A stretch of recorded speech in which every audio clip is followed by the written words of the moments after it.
자, 전통적 투자 분석 기법 관련 기출 문제 살펴보겠습니다. 승수법, 수익률법에 관한 설명, 옳은 건 좀 오래전 문제이고요.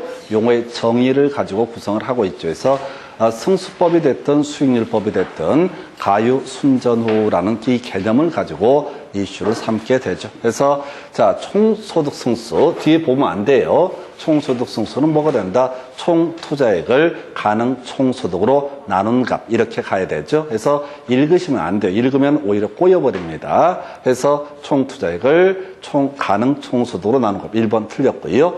세전 현금 흐름 승수라고 하는 것 승수 나와 있죠? 그러면 지분 투자액을 세전 현금 흐름으로 나눈 값 해서 2번을 답으로 구성을 했고요. 3번 질문요. 순소득 승수 총 투자액을 바로 순영업소득으로 나눈 값 해서 틀렸고요. 세후 현금 흐름 승수라고 하는 것은 지분 투자액을 세후 현금 흐름으로 나눈 값 이렇게 정의를 하게 됩니다. 그래서 요거 틀리게 구성이 됐고요. 지분 투자 수익률, 저희 자기 자본 수익률과 지분 투자 수익률이 같은 말인데, 자, 요거는 자, 지분 투자액분의 순영업소득 마이너스 이자 지급분 플러스 자본 이득 그 얘기죠. 그래서 이거 잘 모르는 거 나와. 그래서 답은 2번. 다 하려고 하면 안 돼. 다 하려고 하면 안 돼요. 지문 5개 중에 1개쯤은 무조건 이상한 지문 출제가 된다. 이게 선입관을 갖고 접근을 하셔야 됩니다. 해서 답은 2번이고요. 그 다음 문제 가서 보겠습니다. 부동산 투자와 관련된 재무 비율과 승수 등을 설명한 거 틀린 것을 고르시오라고 해서 26회 때 조금 이제 난이도를 올리게 됩니다. 해서 동일한 투자 안에 있어서 순소득 승수하고 총소득 승수를 비교했을 때 순소득 승수가 총소득 승수보다 크다. 틀렸죠? 승하대. 승수는 아래 있을수록 어떻다? 더 크다. 이렇게 가야 돼. 승수는 아래 있을수록 더 크다라고 하는 것. 해서 자, 순소득 승수하고 총소득 승수를 비교했을 때 아래에 있는 게 순소득 승수가 되게 될 것이고 총소득 승수보다 크다 해서 1번 오른편 되네요. 해서 그 정도. 2번 동일한 투자안의 경우 세전 현금 수지 승수가 세후 현금 수지 승수보다 크다라고 요 틀리게 뽑았네요.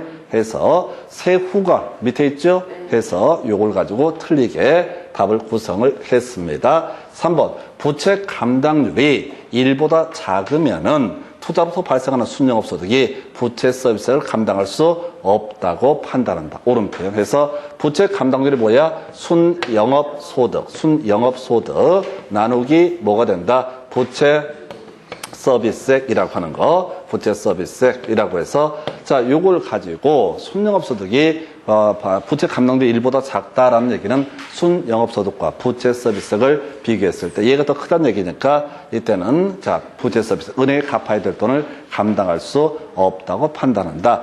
자, 그 다음에 담보 인정 비율, 다시 공식 기억해야 되죠. LTV라고 하는 거, 부동산의 가격분의 대출액이라는 개념이 담보 인정 비율. 그래서 담보 인정 비율을 통해서 투자자가 재물 레버리지를 제리트 효과를 얼마나 활용하고 있는지 평가할 수 있다라고 하는. 그다음에 총부채 상환 비율은요. 자, 요거는 이제 계산 문제 하나 나오는데 외울 건 아니고, 자, 연소득을 기준으로 대출 한도를 따지는 것을 총부채 상환 비율이라고 부르게 됩니다. 그래서 금융론 할 때 LTV하고 DTI 가지고 대출 한도 따지는 문제 따지고요. 여기서는 자, 내용은 뭐 옳죠. 차입자 상환 능력, 연소득 기준으로 평가를 하게 된다. 이런 의미가 되겠습니다. 해서 답은 2번으로 구성을 했고요. 그 다음 문제 가서 살펴보겠습니다.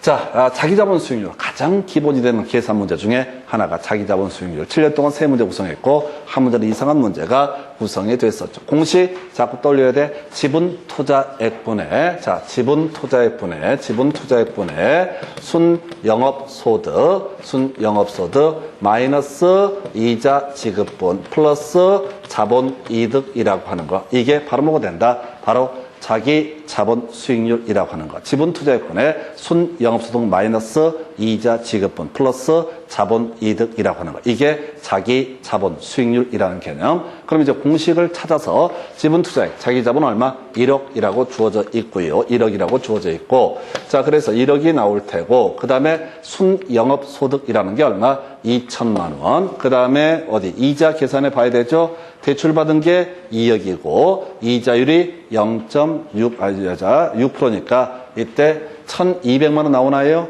2천만 원에서 자 2천만 원 마이너스 얼마? 2억 곱하기 0.06 하게 되면 얼마? 1200만 원이 나오게 될 것이고요. 그리고 나서 자 가격 상승률 제로로 되어 있습니다. 그러면 이제 1억분에 8천만 원 하게 되면 이게 얼마? 잘못 계산했나? 다시 순영업소득이 자 순영업소득이 2천만 원 맞죠? 그 다음에 지금 이자 지급분이 얼마가 되죠? 2억 곱하기 0.06 하게 되면은 1200 맞죠? 1억 분의 6천인데 이 편집이 잘못되어 있죠. 여러분 문제 보시면 이게 없죠? 지문이 1, 2, 3, 4, 500 맞냐고요? 이게 잘못되어 있다고 좀 쫄았어요. 계산 잘못한 줄 알고 8% 되겠죠? 아니 여러분 자료에는 이게 잘못 이렇게 안 돼 있다고 이렇게 8%라고 하는 것이 뭐가 된다? 자기 자본 수익률이라고 하는 공식 외우셔야 된다고요. 이런 문제는 거의 1분 안에 풀 수 있어요. 계산 어렵지 않게 구성을 하게 됩니다. 1억 분에 800만 원. 이게 8%라는 값이 나오게 된다 해서 이렇게 하나 보셨고요. 그 다음에 이제 검토 드릴 주제. 자, 이게 조금 이제 난이도 올린 거죠. 약간 지난번 문제보다 너무 쉬우니까. 그래서 자기 자본 수익률은 나와 있죠? 물음표를 찾아보신 물음표를 자기 자본 수익률은 이렇게 되어 있습니다. 그럼 이제 자기 자본 수익률은 다시 공식 외에 대 지분 투자액분의 순영업소득 마이너스 이자 지급분 플러스 자본이득이라고 하는 거. 그럼 이제 공식 만약에 기억번, 니은번 보지만 기억만 가는 거야. 타인의 자본을 활용하지 않는 경우 자 자기 지분액이 얼마가 됩니까? 10억이 되겠죠? 그러죠? 타인의 자본을 투자하지 않으니까 자 총 투자액이 자기 자본이 10억이 된다. 그 다음에 이제 순영업소득이 어디 나와 있을 텐데 3천만 원 나와 있죠? 3천만 원 주어져 있고요. 그 다음에 이자는 안 나가죠? 모두 자기 자본만 투자하니까 이자는 들어갈 필요가 없잖아요. 이자는 빠질 게 없겠고, 그 다음에 지금 이제 가격 상승률을 따져봐야 돼. 연 2%라고 주어져 있죠? 총 투자액 15 곱하기 0.02 하게 되면은 여기다가 더해야 될 금액이 얼마? 2천만 원. 이렇게 되는 거죠. 그래서 지금 10억 분에 5천만 원이니까 이게 자기 자본 수익률은 얼마? 5%라는 값이 하나 나오게 될 테고, 그 다음에 두 번째, 자, 타인 자본을 50% 활용하는 경우라고 되어 있어요. 그러면 자, 지분 투자액이 얼마가 되는 거야? 5억이라고 하는 것이 지분 투자액이 되겠죠. 5억이 지분 투자액이 될 테고, 순영업소득은 같이 3천만 원 똑같이 주어져 있고요. 그 다음에 이자 지급분이라고 하는 것을 계산해 봐야 되죠. 얼마? 4%이고 5억 대출 받았죠? 2천만 원 되겠죠? 2천만 원. 그 다음에 여기다가 자본 이득이 아까 얼마였어요? 2천만 원인가요?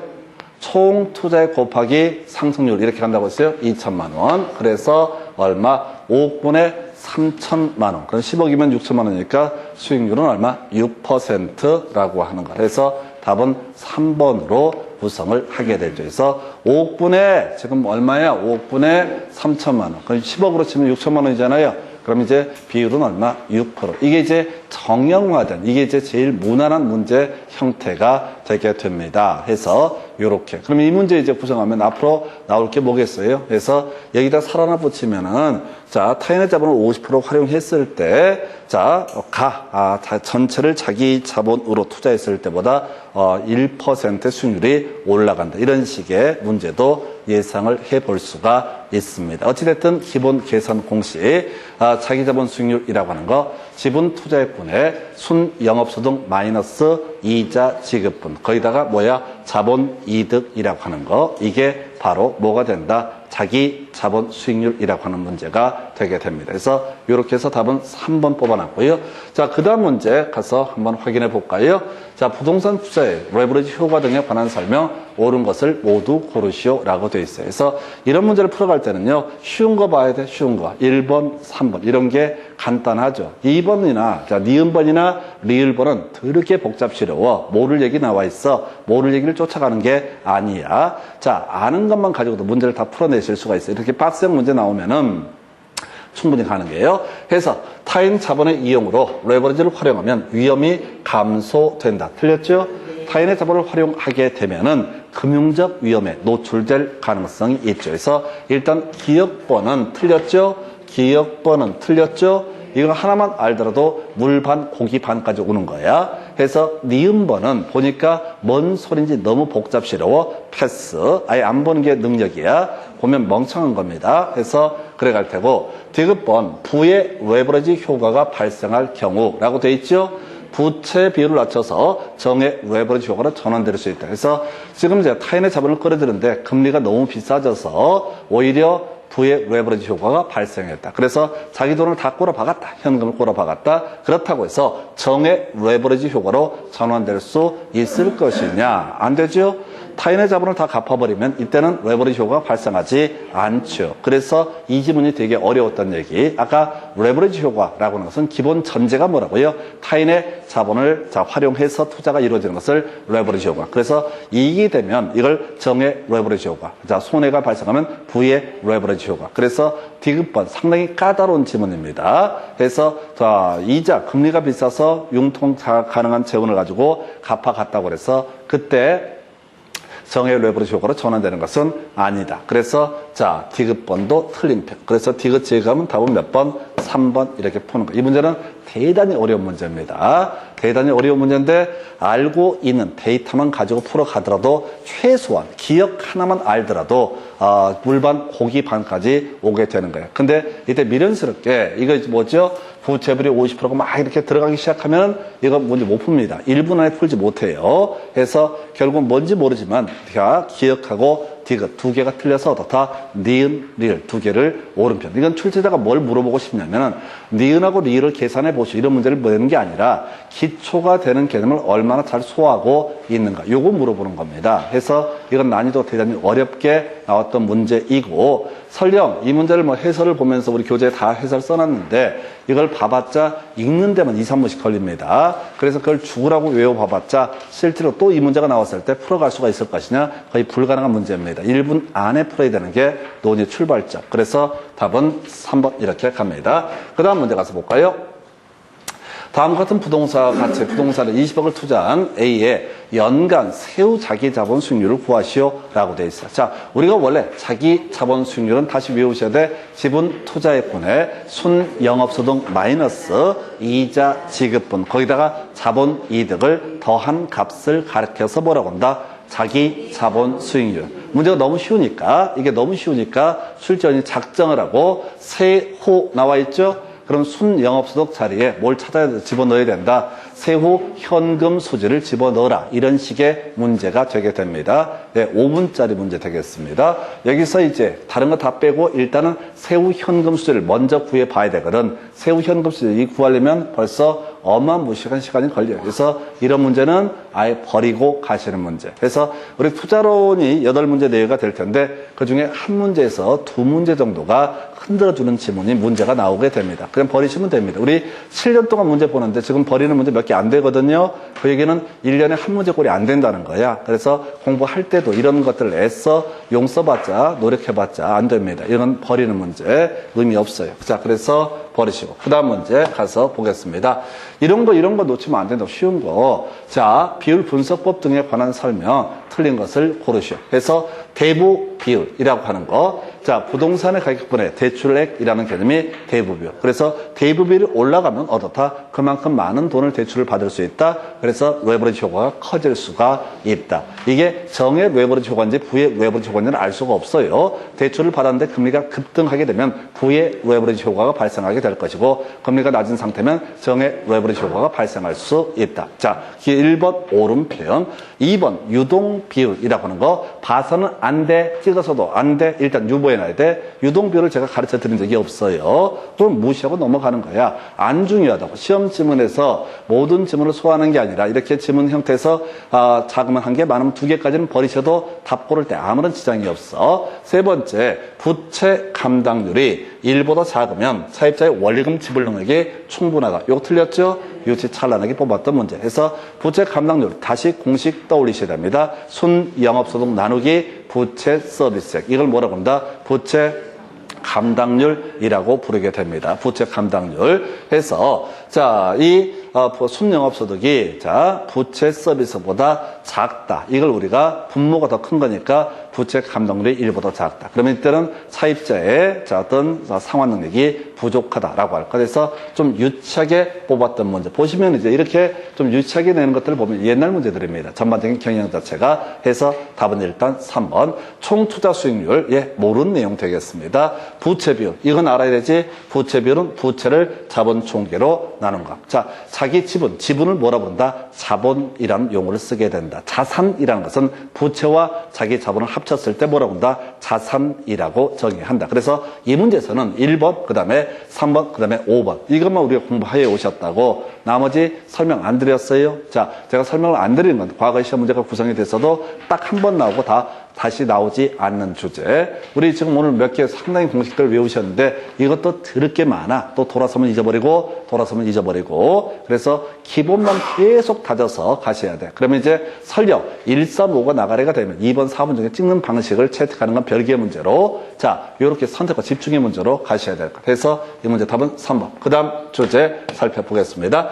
자, 부동산 투자 분석 기법 중 비율 분석법에 관한 설명 틀린 것을 고르시오. 라고 해서 자, 하나 외운 거 있었죠? 채무, 불이행률, 뭐였어? 유효 총소득분해. 빼는 게 2개 있었죠? 영업 경비 플러스 부채 서비스액. 이걸 우리가 가리켜서 채무 불이행률이라고 되어 있죠. 그래서 유효 총소득을 기준으로 해서 자, 영업 경비와 부채 서비스액을 얼마나 감당할 수 있는가를 검토하는 것을 채무 불이행률이라고 부르게 된다. 뒤에 계산 문제 형태로도 끊임없이 나옵니다. 다시요. 유효 총소득분의 영업 경비를 영업 경비 비율, 유효 총소득분의 영업 경비 플러스 부채 서비스액을 바로 채무 불이행률. 2번 대부 비율이라고 하는 거 LTV를 얘기합니다. 용어가 좀 달라요. 해서 부동산의 가격에 대한 가치에 대한 융자액의 비율을 가리켜서 대부 비율이라고 부르게 된다. 기본 용어의 정의만 가지고 구성합니다. 3번 질문요. 부채 비율은 부채에 대한 지분의 비율이며 이미 틀렸어요.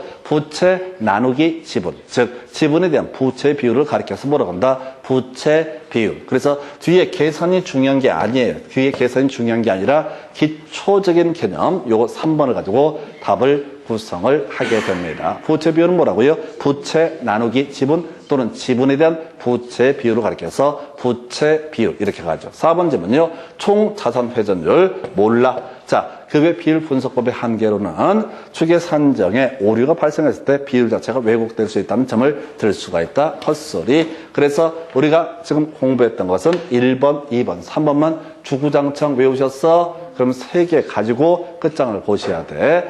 이 나머지 지문들은 어쩌다 한 번씩 나오는 지문들이고 설령 앞에 이상한 지문 나와도 쫓아가지 마시라. 외운 거, 자기가 외운 게 뭔지 알아야 돼. 자, 먼저 아까 대부 비율, LTV라는 거, 부동산의 가격분의 대출액이라는 개념이 있었고요. 그 다음 두 번째 이슈라고 하는 게 부채 비율, 부채 나누기 지분 또는 지분에 대한 부채 비율이라고 봤었고요. 세 번째 자기 자본 비율이라고 하는 것은 자기 자본 나누기 총 자산. 그 외 부채 감당률은 순 영업소득 나누기 부채 서비스. 공식을 얼마나 외우냐. 이 싸움의 문제로 접근을 하실까. 답은 3번. 그 다음 문제 가서 보겠습니다. 자, 부채 감당률에 관한 설명 틀린 건 미리 알아야 되죠. 순영업소득 나누기 뭐가 된다? 부채 서비스액이라고 하는 거. 이게 바로 뭐가 된다? 부채 감당률이라고 정의를 하게 됩니다. 공식 계속 외우시는 거예요. 자, 똑같은 문제를 계속 푸는 이유가 뭐냐면 이 과정에서 공식들을 외워내셔야 된다. 해서 부채 감당률, 순영업소득이 부채 서비스의 몇 배가 되는가를 나타내는 비율. 해서 부채 서비스의 기준 몇 배냐라는 것을 자, 바로 부채 감당률. 옳은 표현이고요. 부채 서비스액은 자, 매월 또는 매년 지불하는 이자 지급액을 제외한 원금 상환액. 요걸 틀리게 뽑았죠? 부채 서비스액은 원리금 상환액. 은행에 갚아가는 돈을 가리켜서 부채 서비스액. 해서 답은 2번으로 구성을 하게 됩니다. 그래서 지금 문제 자체가요, 뭐 새로운 게 하나도 없어. 그냥 유치찰나는 것들 끊임없이 구성을 한다. 다만 실제 문제를 풀어갈 때는 모를 얘기가 한 개, 두 개 이렇게 흔들어 주기 때문에 그것 때문에 말려서 그래. 해서 부채 서비스액은 원금 상환액 플러스 이자 상환액 두 개를 더했을 때 은행에 갚는 돈을 가리켜서 부채 서비스액. 자, 그 다음에 부채 감당률이 2, 대부비율이 50%, 연간 저당상수가 0.1이라면 종합 환원율은 10%다라고 돼 있죠. 해서 이런 것도 하면 안 돼. 하면 안 돼. 이것만 갖고도 1분 이상 소요가 되기 때문에 유보하셔야 돼. 답은 2번 나왔었잖아요. 얘가 순서를 이렇게 바꿔버리면 미쳐버린다고.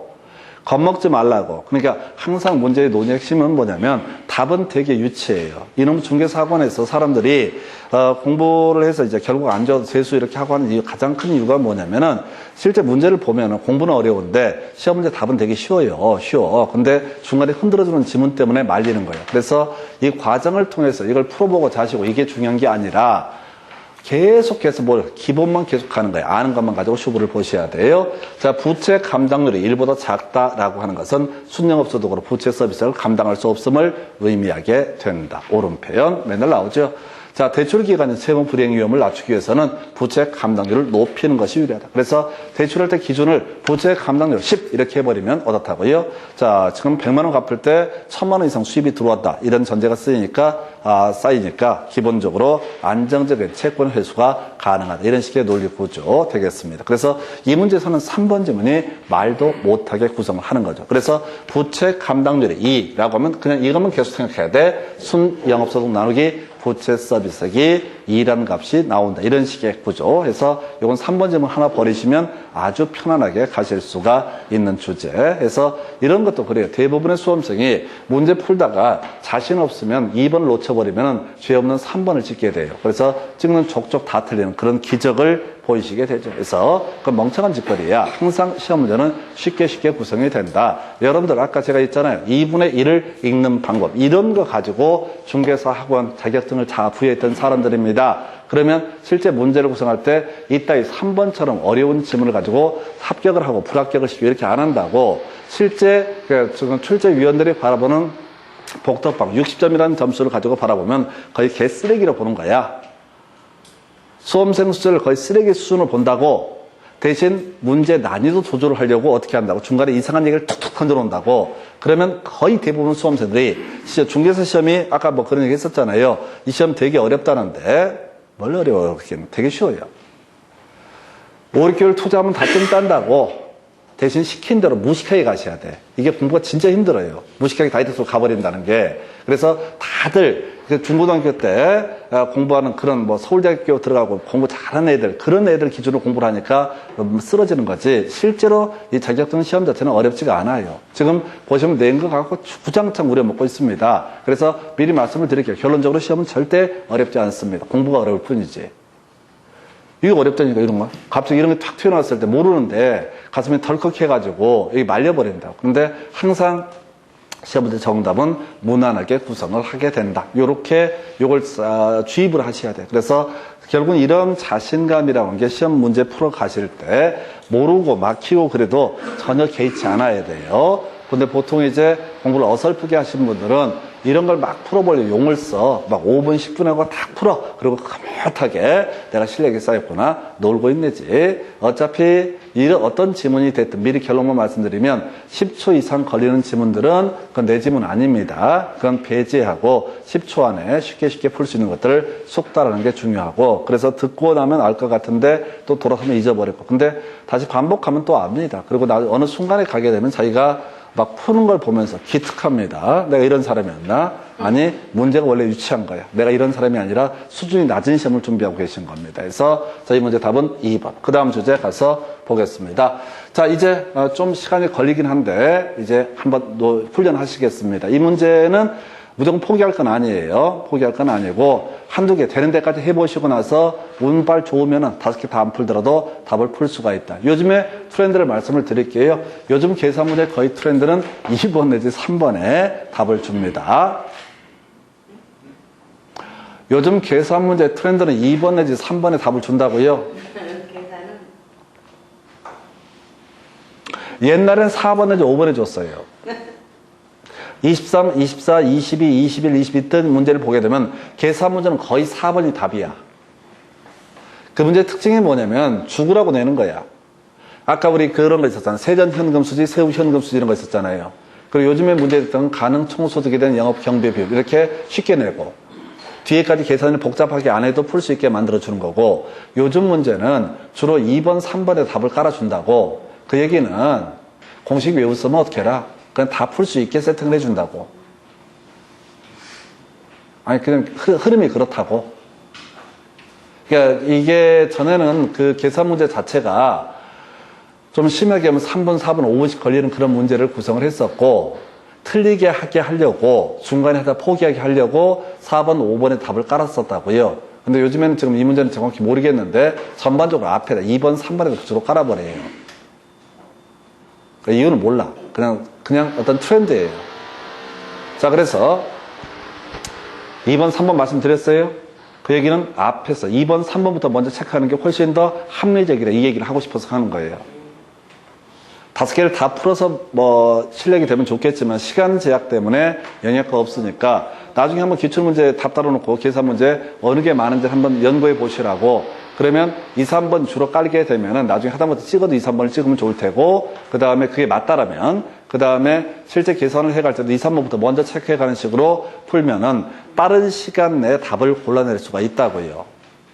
이건 이제 야매인데 방법이 없어요. 일단 가보겠습니다. 지금 유효 총소득 나와 있죠? 그럼 뭐 이거랑 관련되어 있는 게 이 데이터를 쓱 봐야 돼. 유효 총소득이랑 관련되어 있는 게 유효 총소득 승수라고 하는 게 관련되어 있죠? 그죠? 그냥 이거 보고 나서 푸는 게 아니라 지문 보고 거꾸로 치고 들어가는 거라고. 그래서 유효 총소득 승수는 뭐야? 총투자액 나누기 뭐가 된다? 총투자액 나누기 유효 총소득 이렇게 아까 공식을 잡았었거든요. 그래서 이게 승수가 5가 주어져 있고 총투자액이 지금 얼마? 10억 주어져 있죠? 그죠? 그럼 유효 총소득 얼마? 2억이 돼야지 5가 되잖아요. 그래서 1번 옳은 표현. 두 번째, 순소득 승수. 그럼 공식 먼저 떠올리셔야 돼. 지문을 보지 마시고 순소득 승수는 뭐가 돼야 돼요? 총투자액 나누기 순영업소득이라고 하는 것이 순영업소득이라고 하는 것이 뭐가 된다? 순소득 승수가 되게 된다. 그죠?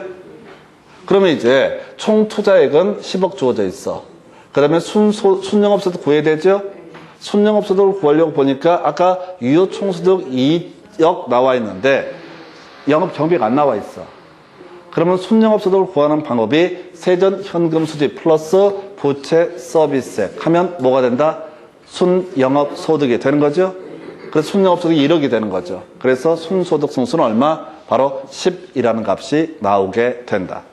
그래서 앞에서 설명드렸던 가유순전후가 얼마나 세팅이 되어 있는가 이걸 물어보는 거라고요. 그러니까 이걸 봤는데 유효총소득까지는 알았는데 순영업소득을 못 구하겠어? 이 안에 데이터가 주어져 있다고. 세전현금수지 플러스 부채 서비스. 3번 가볼까요? 세전현금수지 승수. 공식부터 먼저 써야 되죠. 세전현금수지 승수는 지분투자액 나누기 세전현금수지. 지분투자액이 얼마죠? 6억. 그 다음에 세전현금수지가 6천 돼 있죠? 그러면 10이라는 값 바로 나와 있죠. 그죠? 그럼 종합환원율. 이것도 공식부터 먼저 써야 돼. 어떻게 가야 돼? 총투자액분의 순영업소득.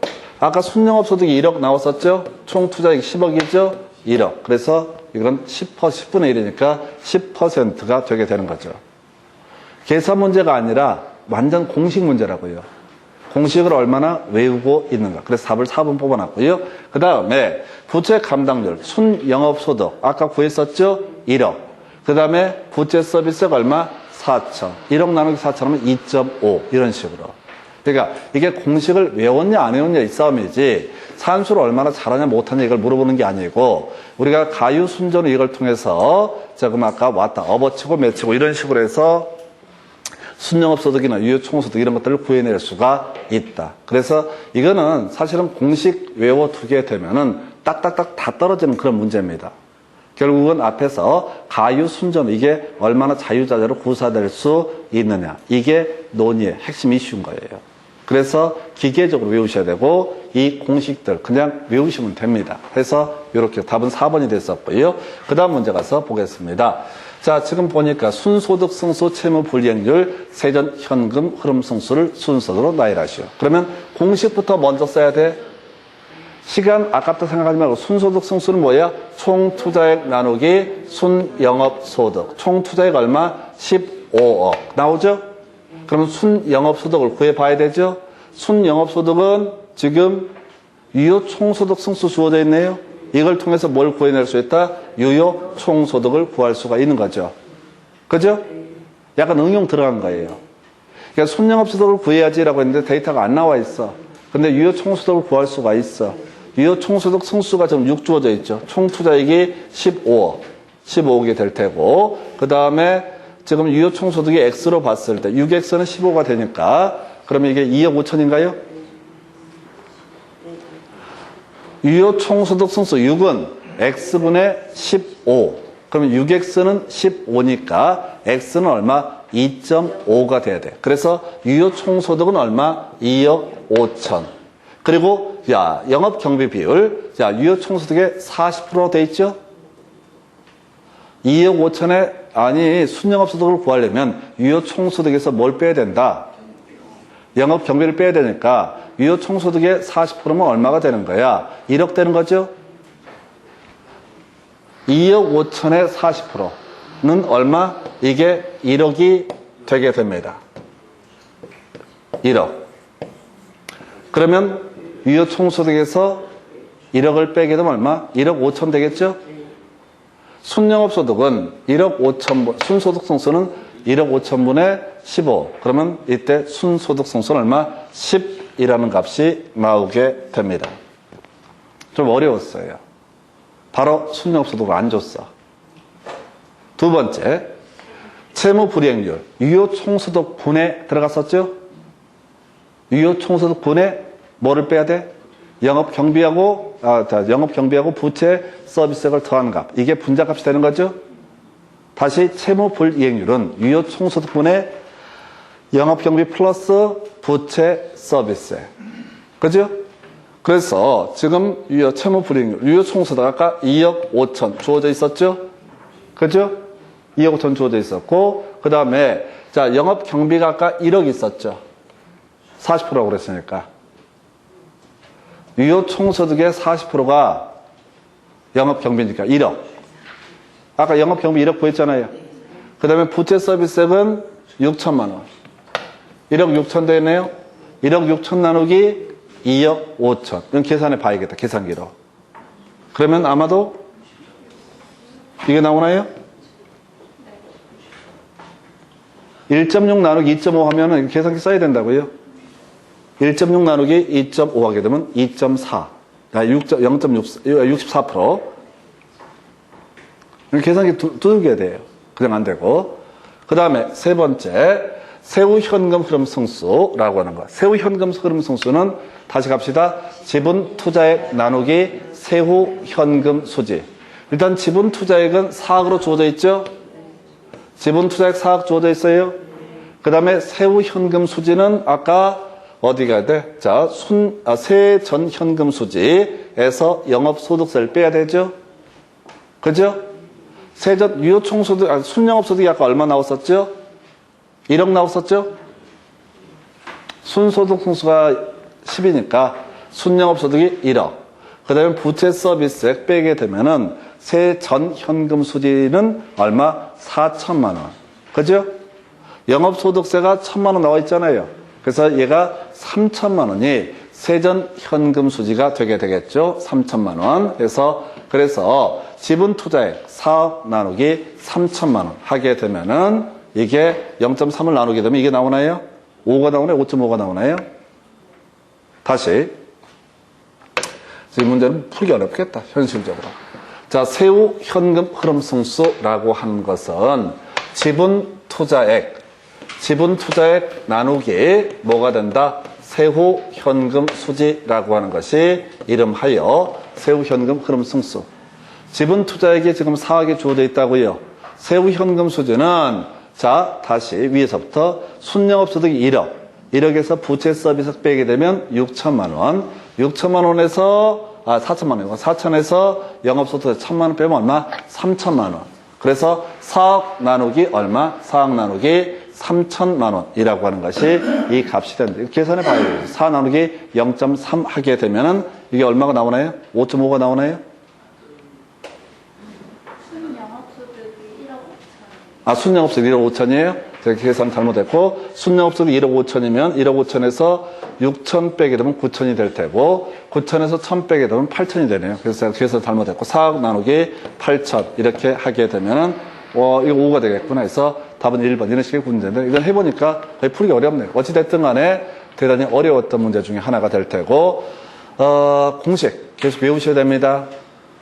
이 문제가 아니더라도 공식, 지문 형태로 나오는 것들을 대비해서라도 준비를 하셔야 돼요. 현실적으로 거의 풀 수가 없었던 문제. 해서 답은 1번. 그 정도로 봅니다. 자, 그 다음 문제 가서 보겠습니다. 자, 비율 분석법을 통해서 산출한 것으로 틀린 것을 고르시오라고 해서, 자, 담보인정 비율 나와 있습니다. 그럼 부동산의 가격 얼마예요? 1억 나와 있죠?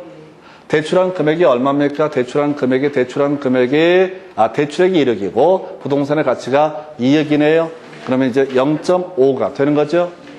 두 번째, 부채 감당률 순영업소득 나누기 부채 서비스액. 순영업소득이 얼마가 나와 있냐면 계산을 해봐야 되는구나. 순영업소득이 가능 총소득에서 공시를 빼야 되죠. 그죠? 순영업소득을 구하려면 가능 총소득 공시를 빼고 여기 주어진 데이터에서 영업 경비까지 빼게 되면은 그게 바로 뭐가 된다? 순영업소득. 그래서 2천만 원에서 자 4분의 2자 500만 원 빼게 되면은 500 빼야 되는 것이 유효총소득. 유효총소득에서 또 뭘 빼야 돼? 영업 경비 빼야 되죠. 가능 총소득의 50% 1,000만 원 빼야 되죠. 그럼 순영업소득은 얼마? 500만 원이라는 금액이 나오게 되죠. 그래서 순영업소득 500 나왔고요. 그다음 부채 서비스액이라고 해서 부채 서비스액이 어디서 500인가요? 원래금 3월에 500이잖아요. 그럼 부채 감당률은 1이라는 값이 나온다. 그러면 총부채 상환비율 모르는 거고요. 채무 불이행률. 자, 다시 가겠습니다. 유효 총소득 분의 자, 영업 경비와 부채 서비스를 더한 값. 이게 바로 뭐가 된다? 채무 불이행률. 그래서 유효 총소득이 아까 얼마가 나왔었죠? 자, 여기서 1,500이 나왔었죠? 가능 총소득에서 뭘 뺀 값? 바로 자, 공실 등을 뺀 값을 뭐라고 한다? 유효 총소득. 그래서 1,500이 될 테고, 그 다음에 지금 영업 경비가 아까 뭐가 있었죠? 영업 경비가 1,000만 원이었었죠? 그죠? 가능 총소득의 50%니까 1,000만 원. 그 다음에 자, 또 어디 있어? 요거. 자, 부채 서비스액 얼마? 500만 원. 그래서 1,500분에 1,500에서 이게 1이 되나요? 그죠? 영업 경비 비율 가보겠습니다. 영업 경비 비율은 유효 총소득분의 영업 경비죠? 이건 좀 간단하지. 1,500분의 아까 1,000이 되는 거죠? 영업 경비. 가능 총소득이 50%니까. 1 나누기 1.5 하게 되면 이게 얼마죠?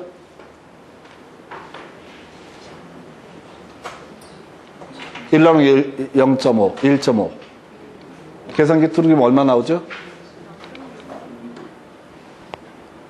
계산기 써보시라고. 1 나누기 1.5. 0.6이에요? 답은 5번 됐나요? 그래서 요렇게 3번은 설명 안 드렸어요. 지금 계속 같이 반복되는 것들만 갖고 제가 설명을 드리고 있습니다.